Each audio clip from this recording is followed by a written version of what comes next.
Davenport police are investigating a Tuesday night homicide. What family friends say the victims are saying today. Plus, Moline firefighters battled 2 fires at a home and an apartment complex yesterday. What those fires had in common. And today is Ash Wednesday. What traditional beginnings for the season of Lent will be a little different this year. But first, we're getting started with your top story. Police are investigating after a homicide last night in Davenport. Officers got a call to an apartment on West Central Park Avenue near Beggins Avenue, where a body was found inside a home around 4:30. Local 4 News was the first station at the scene. Our crew saw police take at least 1 person away in a squad car. A family friend tells Local 4 News the woman who died is Diane Rupp. The friend says she wasn't answering her phone yesterday afternoon, so she called the police for a welfare check. Police are only saying that the detectives are handling a homicide case. We will keep you up to date on this story on air and online as information develops. Davenport police also responded to gunfire last night. Local 4 News was the only station there around 6:30 on West 76th Street near North Division Street. Officers confirmed 1 shell casing at the scene. We are still waiting to hear if anyone was hurt. A Davenport man who faces 2 charges in 3rd-degree sexual abuse was placed in Scott County Jail on bond yesterday, the same day he was arrested. 48-year-old David Woods was booked in Scott County Jail on a cash-only $50,000 bond. He was released 4 hours later.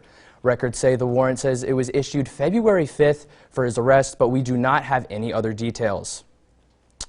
Illinois state lawmakers want to find out what's driving the recent increase of violent crimes and carjackings.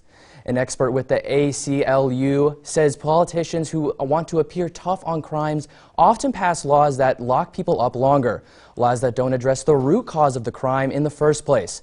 Experts warn a Senate Public Safety Committee against a knee-jerking reaction to avoid appearing too soft on crime.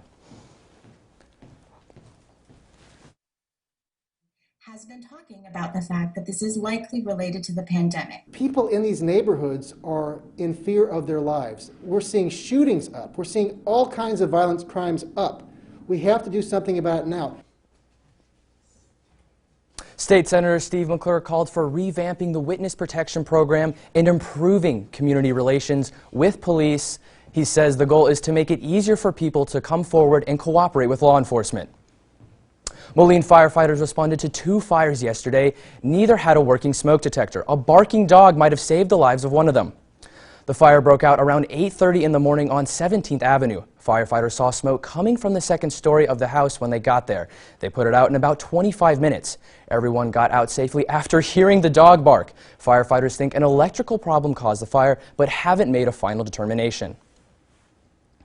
More than a dozen people had to leave their homes after a fire at Pine Ridge Woods Apartments. Local 4 News was the only station there. A maintenance worker alerted the tenants after seeing smoke. 6 units had fire and smoke damage. The Red Cross is helping 15 people who live there. Investigators haven't said what caused the fire.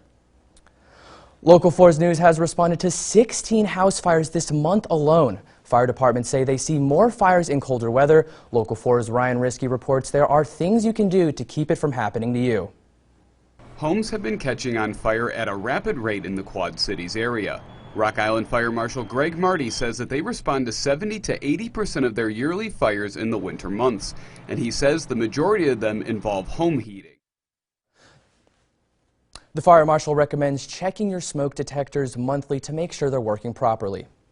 Governor J.B. Pritzker will deliver a highly anticipated State of the State address today, and it will include his plan to balance the state's budget.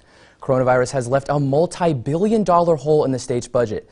The governor already warning business owners will lose tax credits and state agencies will face deep cuts.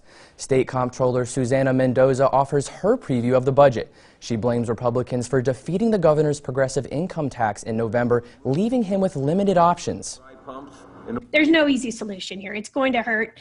The question is, who can withstand the cuts, because they're definitely not painless. They will be painful, but who has the best chance of surviving those cuts? A budget must be crafted that already has a multi-billion-dollar deficit built into it, plus a backlog of unpaid bills that sits around $4.7 billion. Others estimate the deficit is actually closer to $9 billion. Now to the latest development in the cases of coronavirus around the Quad Cities area. One person has died in Whiteside County, making the total there 144. Scott County reports one death, its death toll approaching 200. There are 44 new cases for just under 16,800 overall. Rock Island County confirms 27 cases over the last 48 hours. That's more than 12,600 since the start of this crisis. Today marks the start of Lent, and for people who are Catholic, they will notice changes when receiving their ashes. Ashes will be applied with a Q-tip to prevent human contact. People can also wait in their cars, and ashes will be given to them there. The pastoral associate for St. Andrew's Catholic Church in Davenport says he hopes everyone feels safe with the changes. What we're doing here is best that we can, and you know, because we believe that it's important for people to be able to come together as a community and to worship God together.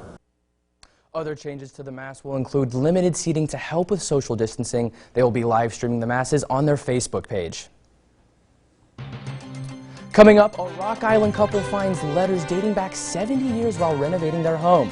How they're trying to track down the family that they belong to.